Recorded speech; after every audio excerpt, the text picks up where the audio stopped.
예레미야 말씀이 새 언약과 크고 은밀한 일을 너희 가운데 보여주시겠다라고 말씀하신 회복의 말씀들이 우리에게 주어졌습니다. 하나님은 이스라엘 백성들과 약속을 맺으시고 하나님은 신실하게 그 약속을 성취해 가십니다. 그래서 신학적 용어 중에 스스로 언약 안에 갇히시는 하나님, 이런 말이 있습니다. 스스로 하나님은 당신이 약속하신 대로 그 약속 안에 스스로 자신을 가두어서 그 약속을 신실하게 이루어 가시는 하나님의 언약의 성취의 영광이 하나님의 역사를 통해서 우리는 발견하게 되는 거죠. 하나님은 그 하나님의 약속을 하시고 스스로 신실하게 그 하나님의 영광을 이루어 가시는 그 일들을 우리는 성경에서 발견하게 됩니다. 크고 은밀한 일이 어떤 일이었습니까? 예수 그리스도와 시작에 나타날 그 하나님의 나라의 영광을 하나님은 이스라엘 백성들과 이미 이 당시 예레미야를 통해서도 맺고 계시는 하나님의 역사를 우리는 말씀을 통해서 만났습니다. 그렇게 33장의 내용이 끝났다면 34장은 또 다른 분위기, 이제 또 다른 분위기로 이어지고 있습니다. 하나님께서 새 언약과 하나님의 크고 은밀한 일을 이루시겠다라는 그 말씀이 끝난 이후 다시 34장에서는 하나님의 징계와 진노의 메시지가 등장을 합니다. 예레미야는 서는 시간 순서대로 되어 있지 않다고 했습니다. 사건의 배치가 전혀 시간 순서와는 다르게 그렇게 배치되어 있는데 분위기도 역시 그러합니다. 앞에 분위기가 새 언약과 하나님의 크신 약속들의 성취에 대한 내용이라면 다시 34장에서는 하나님께서 심판할 것이다 라는 내용들로 이어지고 있는 거죠. 그 심판에 대한 내용이 무엇인가 하면 결국은 하나님은 이스라엘 백성들과 약속을 맺었음에도 불구하고 그럼에도 불구하고 이스라엘 백성들은 그 하나님의 약속에 대해서 어떻게 반응하고 있는가라는 것을 우리에게 보여주고 있죠.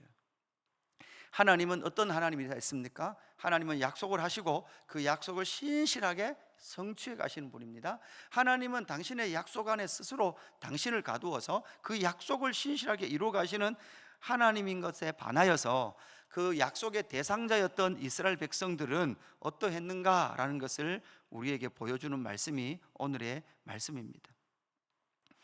오늘의 말씀이 어떻게 시작되느냐? 34장 1절에 바벨론의 느부갓네살 왕과 그의 모든 군대와 그의 통치하에 있는 땅의 모든 나라와 모든 백성이 예루살렘과 그 모든 성읍을 칠 때에 말씀이 여호와께로부터 예레미야에게 임하여 이르시되, 이렇게 말하고 있죠. 그러니까 지금 느부갓네살이 주변 모든 국가들을 모두 다 이제 차지한 당시의 이 지역의 패권은 누구에게 돌아갔습니까? 느부갓네살에게 돌아갔습니다. 그리고 이제 어디만 남은 거예요? 예루살렘만 남아있는 그런 상황이죠. 예루살렘 주변에, 남유다 주변에 많은 성들이 이미 다 무너졌고 라기스와 아세가, 이런 유다 성읍만 남아있는 그런 상황, 예루살렘이 남아있는 그런 상황 속에 있다라는 거죠. 그러니까 지금 이제 이 바벨론의 느부갓네살이 이 모든 지역을 차지하고 있는 그때에 여호와의 말씀이 누구에게 임해요? 예레미야에게 임합니다. 그렇게 예레미야에게 임해서 2절에 보니까 이스라엘의 하나님 여호와께서 이와 같이 말씀하시니라, 너는 가서 유다의 시드기야 왕에게 아뢰어 이르기를, 이렇게 말하고 있죠. 그러니까 이 상황 가운데에서 예레미야에게 무엇이 임해요? 여호와의 말씀이 임해요. 그리고 너는 가서 시드기야에게 전해라, 이렇게 하는 걸 봐서는 지금 예레미야가 옥에 갇힌 상태일까요? 자유로운 상태일까요? 자유로운 상태겠죠, 그죠? 그래서 앞에 상황, 시위대 뜰에 갇혀 있는 상황과는 좀 다른 상황인 것 같아요. 가라라고 말씀했습니다. 그렇게 했더니 실제로 여러분 어떡합니까? 6절에 보니까 선지자 예레미야가 이 모든 말씀을 예루살렘에서 유다의 시드기야 왕에게 아뢰니라, 이렇게 말하고 있죠. 그러니까 여러분 보십시오. 예레미야에게는 이러한 상황 가운데서도 하나님은 뭐 하시죠? 말씀하세요. 그리고 그 말씀에 너는 가서 유대 시드기야 왕에게 전해라. 그러니까 이 예레미야는 어떻게 해요? 실제로 자신에게 임했던 하나님의 말씀을 뭐 하더라는 거예요? 전하더라는 거예요. 지금 상황은 어떻습니까? 모든 이 지역의 패권은 다 느부갓네살이 차지하고 이 예루살렘을 중심으로 몇 개 남지 않은 성읍을 향하여 느부갓네살이 전진해 오고 있는데도 불구하고, 여러분 이런 절망적인 상황에도 불구하고 하나님은 무엇 하시는 하나님이신가요? 말씀하시는 하나님이세요. 말씀하신다는 것은 그 하나님의 당신의 백성들을 향한 하나님의 계획과 섭리와 통치가 끊어졌다는 말이 아니라, 그럼에도 불구하고 하나님이 뭐 하신다는 거예요? 통치하신다는 거예요. 하나님은 언제나 이스라엘 자기 백성들에게 말씀하셨습니다. 그리고 그 하나님의 말씀에 순종하고 있는 누구의 모습이 나와요? 예레미야의 모습이 나오더라는 거예요. 너는 가라. 그리고 여러분, 이 지금 예레미야가 가지고 가고 있는 이 메시지가 시드기야 왕이 듣기 좋은 말일까요? 듣기 싫은 말일까요? 듣기 싫은 말이거든요. 듣기 싫은 말을 계속 한다는 것은 참으로 어렵습니다. 그 하나님의 말씀을 정확하게 변함없이 말씀하시는 그 하나님일 뿐만 아니라 시드기야에게 전하라라고 할 때 하나님의 사람 예레미야는 언제나 그 하나님의 뜻을 당시에 하나님의 나라의 왕이라고 말하는 왕들에게 변질되지 않고 그대로 전하고 있는 예레미야의 모습을 보게 되는 것이죠. 이것이 바로 이 상황 가운데서도 하나님께서 하나님의 약속을 깨트리지 아니하시고 이스라엘 백성들을 향하여 무엇 하시다는 거예요? 말씀하시더라는 거죠. 여러분, 우리를 향하신 하나님의 계획은 어디에 있습니까? 이 말씀에 있습니다. 그래서 우리는 날마다 이 말씀 앞에 서야 합니다. 그리고 날마다 말씀하시는 하나님의 말씀을 통해서 우리를 향하신 하나님의 변함없으신 계획과 그 약속의 성취를 날마다 확인하며 나아가야 되는 거죠. 그 말씀하시는 하나님, 무엇을 말씀하고 계시냐라는 것을 우리는 이 성경에서 분명히 발견을 해야 합니다. 그리고 나서 이제 8절부터는 무엇을 말씀해 주고 있습니까? 하나님은 이렇게 이스라엘 백성들에게 무엇 했습니까? 신실했습니다. 하나님은 당신의 약속을 끊임없이 성취하셨습니다. 그러나 반대로 이스라엘 백성들은 어떠했습니까? 여러분, 8절 말씀해 보니까 시드기야 왕이 예루살렘에 있는 모든 백성과 한 가지로 하나님 앞에서 계약을 맺고 자유를 선포한 후에 여호와께로부터 말씀이 예레미야에게 임했어요. 지금 이 나라가 망한다, 그러니까 이 시드기야와 그 땅의 고관들이 어떤 약속을 하나 맺는 거예요. 하나님의 말씀을 기억하면서 약속을 하나 맺는 거죠. 여러분, 어떤 약속입니까? 하나님께서 출애굽했던 이스라엘 백성들에게 출애굽기 21장에서 레위기 25장에서 신명기 15장에서 약속하셨던, 너희는 너희의 동족 히브리 백성과 노예 계약을 맺지 마라 라고 말씀하셨거든요. 혹시 그들이 너에게 큰 빚을 져서 노예로 살아야 될 형편이라면 6년까지는 노예로 살지라도 7년 희년이 되면 너희들 뭐 해줘라? 자유를 선포해라 라고 하신 말씀이 있는데도 불구하고 아마 이 시드기야 때까지 오면 이스라엘 백성들이 이 약속을 지키지 않았던 것 같아요. 사실 이 약속은요, 출애굽 이후 약속의 땅에 여호수아서 사사기 때가 되면 이미 그 백성들은 이 약속을 거의 잘 지키지 않았던 것 같아요. 왜냐하면 안식일도 잘 지키지 않았기 때문에. 7일이라고 말하는 이 7일의 기준인 안식일이 7년이 되면 이게 뭐가 되는 거예요? 안식년이 되는 거죠. 그 상황 가운데서 어떤 일이랍니까? 나라가 망하고 지금 위기 가운데 있으니까, 망해가고 있으니까 그들이 하나님의 말씀을 듣고 볼 때에 그들이 지키지 않았던 하나님의 약속이 무엇입니까? 바로 안식년에 관한 규례였던 거예요. 그래서 그들이 유다인으로 종을 삼았던 모든 자들을 자유롭게 그렇게 하나님의 말씀에 순복하는 일들이 일어났죠.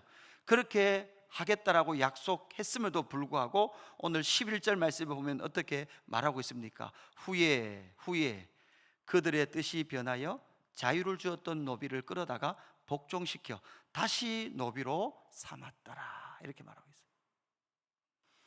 이것은 무엇을 말하고 있습니까? 그들 스스로 맺었던 언약도 사실 이스라엘 백성들은 그 약속을 지키지 않더라라는 것을 말씀해 주고 있습니다. 그래서 16절 보면 너희가 돌이켜 내 이름을 더럽히고 각기 놓아 그들의 마음대로 자유롭게 하던 노비를 끌어다가 다시 너희에게 복종시켜 너희의 노비로 삼았도다, 이렇게 말하고 있죠. 결국 여러분, 무엇입니까? 선악과를 먹은 첫 번째 아담 아래에 있었던 모든 그 군상들은 결국은, 선악과 사건은 무엇입니까? 자유의지의 반영이라 그랬어요. 결국은 자기 뜻대로 하더라는 거예요. 하나님의 말씀이 아니라 자기 뜻대로 하는 그 산물 하마르티아, 죄라는 것은 자기의 자유의지를 가지고 하나님의 뜻에 반하여 자기 마음대로 했던 이스라엘 백성들의 모습이, 여러분, 그 한 개인, 유전적으로 모든 죄가 유전적으로 이어졌던 그 한 개인의 그 모든 죄가 이제는 모든 죄가 뭐합니까? 카르텔을 이루어서 그 사회를 이루고 있는 하나님의 나라라고 말하는 그 하나님의 나라조차도 이 모든 고관들과 힘 있는 자들이 하나님의 나라 다귀의 동족이었던 히브리인 유다인조차도 종 삼은 채 하나님의 말씀에 희년이 되면 자유를 선포하라 라고 했던 하나님의 말씀을 기억하고 그 말씀대로 하겠습니다 라고 했던 그들이 얼마 지나지 않아 그 뜻을 어겼더라라는 것을 우리에게 말씀해 주고 있습니다. 하나님은 어떻게 했습니까? 여러분, 앞에서 말했던 자기 동족을 노예로 삼고 종 삼던 그 애굽에서 여러분 어떻게 해요? 구원하여 하나님의 나라로 옮겨왔거든요. 사망의 나라에서 어디로 옮겨왔어요? 생명의 나라로 옮겨왔거든요. 이제는 너희들은 더 이상 사망의 나라에 노예된 자로 사는 것이 아니다 라고 말씀하시면서 이제 생명의 나라로 옮겨왔던 거죠. 여러분, 예수 믿는 것이 무엇인 줄 아십니까? 사망의 나라에서, 이 사망의 나라의 뿌리를 받고 있는 우리의 삶을 이제는 누구 안으로? 그리스도 안으로, 생명이신 그리스도 안으로 옮겨오는 것이 예수 믿는 거예요. 그것이 하나님의 나라예요. 그래서 이제는 내 힘과 내 은혜, 내 능력이 아니라, 내가 스스로 죄 없게 되는 것이 아니라 그 모든 하나님의 약속을 성취하신 예수 그리스도 안에 있음으로 말미암아 우리를 뭐라고 말씀했어요? 의롭다고 해주시는 거예요. 우리가 스스로 약속을 지키는 건가요? 아니요, 우리는 스스로 약속을 지킬 수 없어요. 그러나 아들이신 그리스도께서 무엇 하셨습니까? 약속을 성취하셨어요. 그래서 우리는 그리스도 안에 있는 거예요. 그 그리스도를 믿는 거예요. 그 그리스도의 십자가를 붙들고 있을 때 우리의 삶 가운데 하나님의 약속과 그리스도의 약속이 성령의 능력으로 성취되어지는 은혜를, 그 영광을 보게 될 것이다 라는 것을 여러분 이 말씀에서 우리는 보게 되는 거죠. 구약 이스라엘 백성들은 자기가 스스로 약속을 하고도 약속을 이룰 수 없었던 그 백성들, 그러나 하나님은 그러하지 않았습니다. 하나님은 약속에 신실하셨습니다. 아들을 내어주시기까지 우리를 사랑하시고 그 사랑에 대하여는 하나님은 뜻을 변하지 아니하시고 그 사랑을 성취하신 줄로 믿습니다. 그래서 우리 또한 내 스스로 약속을 성취할 수 없습니다. 누구 안에서? 그리스도 안에 거해야 합니다. 그리스도 안에서 발견되어야 합니다. 그 그리스도 안에서 살아가는 저와 여러분의 삶이 되기를 주님의 이름으로 축복합니다. 아버지 하나님, 감사합니다. 스스로 약속을 맺고도 그 언약을 지키지 못했던 이스라엘 백성들 맞은편에 스스로 약속을 맺으시고 그 약속을 신실하게 지키시며 그 약속 안에 당신을 가두어 성취하신 하나님 아버지의 그 복음의 약속, 하나님의 약속, 그 하나님의 나라의 약속을 오늘 이 아침에도 발견합니다. 우리를 향하신 변함없으신 사랑, 그 십자가에서 그 사랑을 성취하시고 하나님의 나라, 생명의 나라를 우리에게 주셨사오니 날마다 그리스도 안에 거하는 저희들 되게 하여 주옵소서. 하나님, 내 의나 내 열심과 내 노력으로 약속을 이룬 것이 아니라 그리스도의 은혜로 그 약속을 성취하셨으므로 말미암아 날마다 생명의 그리스도 안에 거하며 생명의 말씀을 먹으며 살아가는 우리의 삶이 될 수 있도록 역사하여 주옵소서. 감사함을 드리며 구주 예수 그리스도의 이름으로 기도드리옵나이다. 아멘.